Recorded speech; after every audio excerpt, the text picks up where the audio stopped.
Hello everyone, my name is doctor Rakesh, director study plus. अब तो guys आज मैं डिस्कस करने वाला हूँ नेक्स्ट के ऊपर में। देखो, इससे पहले या अभी तक या आने वाले 1-2 साल और नेक्स्ट 2 ईयर तक एफएमजी एग्ज़ाम होने वाला है। एफएमजी एग्ज़ाम वो एग्ज़ाम होता था जैसे मैं या मेरे बैचमेट या मेरे जूनियर्स या अभी भी स्टूडेंट जो ग्रेजुएट हो रहे हैं उनको एफएमजी एग्ज़ाम देना पड़ रहा है। एफएमजी एग्ज़ाम में क्या होता है कि आपकी जो डिग्री जो मिलती है रशिया से या किसी भी अब्रॉड में किसी फॉरेन कंट्री से, उसके बाद आपको लाइसेंस लेने के लिए इंडिया में आके एक लाइसेंसिंग एग्ज़ाम होता है। उस एग्ज़ाम को बोलते हैं FMGE, foreign medical graduate examination.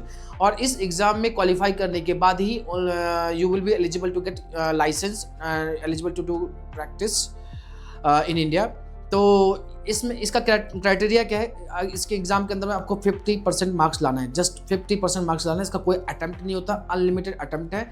और साल में 2 बार, ईयर में 2 टाइम्स अ ईयर एग्ज़ाम्स होते हैं। तो कहने का मतलब है कि अनलिमिटेड अटैम्प्ट है, 50% लाना है, नेगेटिव मार्किंग है नहीं। तो एफएमजी एग्ज़ाम ऐसे देखा जाए तो इतना टफ होता नहीं है, बट स्टिल जो स्टूडेंट पास अच्छे से नहीं पढ़ते उनका एग्ज़ाम क्लियर नहीं हो पाता। ये बात ऑब्वियस सी बात है, स्कूल में भी बच्चे जो नहीं पढ़ेंगे तो फेल होते ही हैं, लेकिन जनरली जो स्टूडेंट थोड़ा सा एवरेज भी है वो आराम से एग्ज़ाम निकाल लेते हैं। ये रही एफएमजी एग्ज़ाम की। अभी एफएमजी एग्ज़ाम को हटा के अभी ये गवर्नमेंट जो है ना नेक्स्ट लेके आई है, नेक्स्ट इंप्लीमेंट हो चुका है, लेकिन एग्जीक्यूट नहीं हुआ है। देखो, पार्लियामेंट और लॉ पास हो गया, एनएमसी की गाइडलाइंस आ गई, सब कुछ हो चुका है, लेकिन 2028 से, मतलब जिन बच्चों ने 2022 में भी एडमिशन लिया है ना, 2023 में भी एडमिशन लिया है, उनको नेक्स्ट देना पड़ेगा। तो आप जो एडमिशन अभी 2024 में लिया है या नेक्स्ट ईयर जब लेने वाले 2025 के अंदर में जो नेक्स्ट इनटेक में प्लान कर रहे हैं, उनके लिए भी एफएमजी नहीं होंगे, नेक्स्ट एग्जाम होगा। तो नेक्स्ट एग्जाम है क्या, उसका क्या सिस्टम है, मैं उस बारे में आपको थोड़ा सा डिटेल बताता हूँ। देखो, नेक्स्ट एग्जाम 2 एग्जाम होंगे, नेक्स्ट 1 और नेक्स्ट 2। नेक्स्ट 1 जो है वो टोटली रिप्लेस करता है एफएमजी एग्जाम को। एफएमजी एग्जाम को रिप्लेस करता है जैसा एफएमजी एग्जाम का पैटर्न है, जो सिलेबस है, जो चीज़ें हैं, जो मार्किंग सिस्टम है, जो नेगेटिव मार्किंग की मार्क्स नेगेटिव नहीं लगते, वही सेम नेक्स्ट 1 एग्जाम है। तो कहने का मतलब है एफएमजी एग्जाम को जो रिप्लेस कर रहा है वो है नेक्स्ट 1। और देखो, आपको पता होगा ग्रेजुएशन के बाद एक नीट पीजी की एग्जाम होती थी पहले, अभी भी हो रही है। वो आपके पीजी के लिए होता है, जैसे कि अगर आपको किसी को स्पेशलाइजेशन करना है किसी भी डिपार्टमेंट में, किसी ब्रांच में, तो एमबीबीएस के बाद नेक्स्ट पहले क्या होता था, एफएमजी एग्जाम दो, एफएमजी करने के बाद इंटर्नशिप करना होता था, इंटर्नशिप करने के बाद आप एफएमजी पीजी के एग्जाम देते हैं और आपको आपके ब्रांच मिलते थे एडमिशन करवाने के लिए। लेकिन अभी क्या है, अभी ये नेक्स्ट 2 हो चुका है। अब गाइस, मैं देखिए, जैसे आप ग्रेजुएट होते हैं, चाहे इंडिया से, अब्रॉड से, कहीं से भी, किसी भी जगह से, तो जैसे इंडिया में 4.4 के बाद जैसे आप ग्रेजुएट होते हैं, अब्रॉड में आप जब जैसे आपकी ग्रेजुएशन कंप्लीट होती है, आप नेक्स्ट 1 के एग्जाम दोगे। नेक्स्ट 1 एग्जाम क्वालिफाई करने के बाद उसमें जस्ट आपको क्वालिफाई करना है विदाउट एनी नेगेटिव मार्किंग। आपको किसी के साथ कोई कॉम्पिटिशन नहीं है, कोई रैंकिंग नहीं है, जस्ट आपको अपने खुद के मार्क्स से क्वालिफाई करना है। तो इसके बाद क्वालिफाई करने के बाद तो आपको किसी के साथ कोई कंपटीशन नहीं है। तो जैसे ही क्वालिफाई करते हैं उसके बाद आपको जो है ना एंट्रेंस ये अपने अपने स्टेट मेडिकल काउंसिल में इंटर्नशिप के लिए अप्लाई करना होता है। जैसे पहले क्या था, इंटर्नशिप के लिए अलग अलग हॉस्पिटल में मैं खुद भटकना होता था, क्योंकि उनकी वैकेंसी निकलती थी, हमें इंटरव्यू देके फिर वहाँ पे अपना इंटर्नशिप की प्रोसेस स्टार्ट करनी होती थी। लेकिन अभी क्या है, जैसे आप नेक्स्ट एग्जाम पास करोगे या अभी भी स्टूडेंट जो कि एफएमजी एग्जाम पास करते हैं अपने अपने स्टेट मेडिकल काउंसिल में प्रोविजनल लाइसेंस के लिए अप्लाई करते हैं। प्रोविजनल लाइसेंस मतलब ड्यूरिंग योर इंटर्नशिप, 1 साल का इंटर्नशिप, यूनिवर्सिटी जो मेडिकल काउंसिल जो आपका खुद का मेडिकल काउंसिल है, वो आपको हॉस्पिटल आपके मार्क्स के बेसिस पे, आपके डोमिसाइल के बेसिस पे, क्राइटेरिया के बेसिस पे आपको अलॉटमेंट करेंगे। कि लेट्स सपोज कि कोई दिल्ली में है तो दिल्ली में अपना प्रेफरेंस डालेगा अप्लाई करते टाइम पे, और फिर उस प्रेफरेंस के हिसाब से आपके मार्क्स के बेसिस आपको अलॉटमेंट किया जाएगा इंटर्नशिप करने के लिए हॉस्पिटल। तो ये रही प्रोसेस इंटर्नशिप की। जैसे इंटर्नशिप कंप्लीट करोगे तो सेम इंस्टीट्यूशन से, सेम हॉस्पिटल से, जहाँ से भी आप कर रहे हैं, आपका नेक्स्ट 2 का एग्जाम होगा। वो नेक्स्ट 2 एग्जाम क्वालिफाई करना बहुत इंपॉर्टेंट है। वो एग्जाम क्वालिफाई करोगे then only you will get seat in PG. But एक चीज़ है, जो नेक्स्ट 1 एग्जाम में आप क्वालिफाई करते हैं तो आपको लाइसेंस तो मिल रही है, लेकिन नेक्स्ट 1 एग्जाम को क्वालिफाई करने के बाद आपको आपके जो मार्क्स और रैंक है ना, उसके बेसिस पे नेक्स्ट 2 में ये नेक्स्ट 2 एग्जाम के बाद आपको पीजी की सीट अलॉटमेंट की जाएगी। तो गाइज, ये चीज़ें अभी आपको ध्यान रखनी है कि नेक्स्ट 1 के एग्जाम सिर्फ और सिर्फ क्वालिफाई नहीं करना, एक अच्छे मार्क्स से पास करने हैं, ताकि आपके जो पीजी की जो सीट्स की अलॉटमेंट होगी वो आपके नेक्स्ट 1 के मार्क्स के बेसिस पे ही होगा, क्योंकि नेक्स्ट 2 के जो एग्जाम होगा वो उसमें कोई मार्किंग नहीं होता, वो जस्ट क्वालिफाई करना होता है, उसमें आपको मार्क्स नहीं मिलने वाला। उसमें केसेस होंगे, आपके जो प्रैक्टिकल स्किल्स होंगे, जो आपने इंटर्नशिप में सीखा है, आपने क्या सीखा है, आपको क्या प्रैक्टिकल नॉलेज है, वो आपके वहीं के हॉस्पिटल में जहाँ पे भी आप इंटर्नशिप करते हैं वहीं ली जाएगी। और वो नेक्स्ट 2 इतना ज़्यादा मुश्किल नहीं है, इतना ज़्यादा हार्ड नहीं है।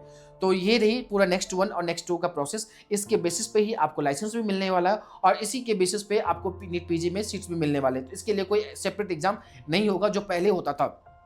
ये एडवांटेज है। इसमें एक और प्रिविलेज है कि पहले लाइसेंस के लिए सिर्फ अब्रॉड के स्टूडेंट को कंसिडर किया जाता था, उनको उनके लिए ही कंपलसरी था, जो कि आपको लाइसेंस लेना है तो इंडिया में प्रैक्टिस करने के लिए तो आपको नेक्स्ट एफएमजी के एग्जाम देना है। लेकिन अभी क्या है, जो इधर आप इंडिया से करते हो, गवर्नमेंट से करते हैं, प्राइवेट से करते हैं, अब्रॉड से करते हैं, कहीं से भी करते हैं, आपको लाइसेंस लेने के लिए नेक्स्ट 1 का एग्जाम, तो 1 नेशन 1 एग्जाम मतलब कॉमन एंट्रेंस एग्जाम हो गया आपको लाइसेंस लेने के लिए। तो ये एक नई पॉलिसी जो गवर्नमेंट लेकर आई है कि जिन बच्चों को लगता है कि एफएमजी एग्जाम से डर था, नेक्स्ट क्वालिफाई कर पाएंगे कि नहीं कर पाएंगे, और इस डर के वजह से प्राइवेट कॉलेज में जो एडमिशंस लेते थे उनके लिए ये गोल्डन अपॉर्चुनिटी है।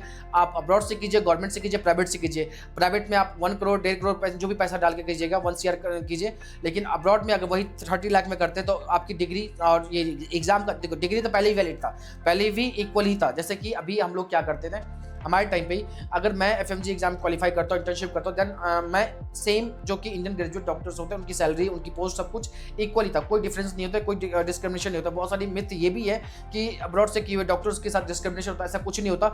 और एक और चीज़ बता दो, दिल्ली के किसी भी हॉस्पिटल में जाओ, किसी भी हॉस्पिटल में आपको जो JRs मिलेंगे, जूनियर रेजिडेंट डॉक्टर्स मिलेंगे, या पीजी में भी डॉक्टर्स मिलेंगे, 40 to 50% जो डॉक्टर्स हैं वो आपको एफएमजी ही मिलेंगे, फॉरेन मेडिकल ग्रेजुएट वाले ही बच्चे ही मिलेंगे, एफएमजी मिलेंगे।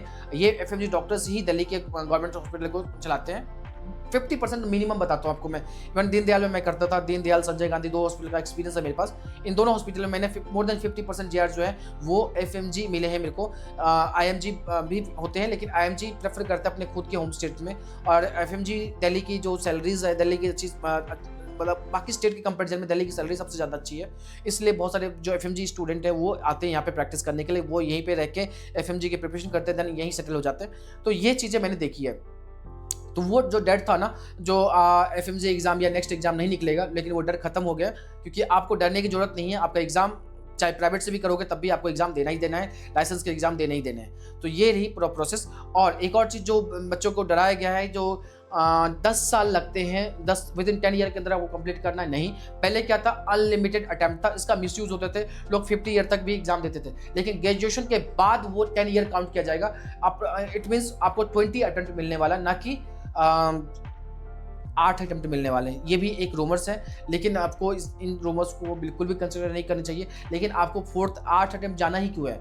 मतलब सोचो, अगर ये 4 साल मिलता है या 10 साल मिलता है, 4 साल में भी 8 अटेम्प्ट होते हैं। 8 अटेम्प्ट नहीं कर पाओगे तो क्या कर लोगे यार? मतलब फिर आपकी वैसे भी डिग्री वैलिड नहीं, मतलब बेकार है। जब 4 साल में आप एफएमजी एग्जाम नहीं निकाल पाते तो, या नेक्स्ट एग्जाम नहीं निकाल पाते, तो आपकी वैसी भी डिग्री बेकार है। तो ये भी समझने की बात है, जो आपको फर्स्ट या second, max to max first या सेकंड अटेम्प्ट में आपको निकालना है। जो गलती आपके सीनियर्स ने करा है उसको अवॉइड करनी है, अपने सीनियर से प्रॉपर गाइडेंस लेना ड्यूरिंग एकेडमिक, कैसे प्रिपरेशन करना है, कहाँ प्रिपरेशन करना है, कैसे करना है, क्या नहीं करना है, ये आपको हेल्प करने वाले हैं आपके एफएमजी या नेक्स्ट एग्जाम की प्रिपरेशन में। Thank you so much guys, मिलते हैं नेक्स्ट वीडियो में। टिल देन अगर कोई भी क्वेरीज है regarding FMG exam, next exam, आप प्लीज़ क्वेश्चन पूछिए, हम आपको आंसर करेंगे।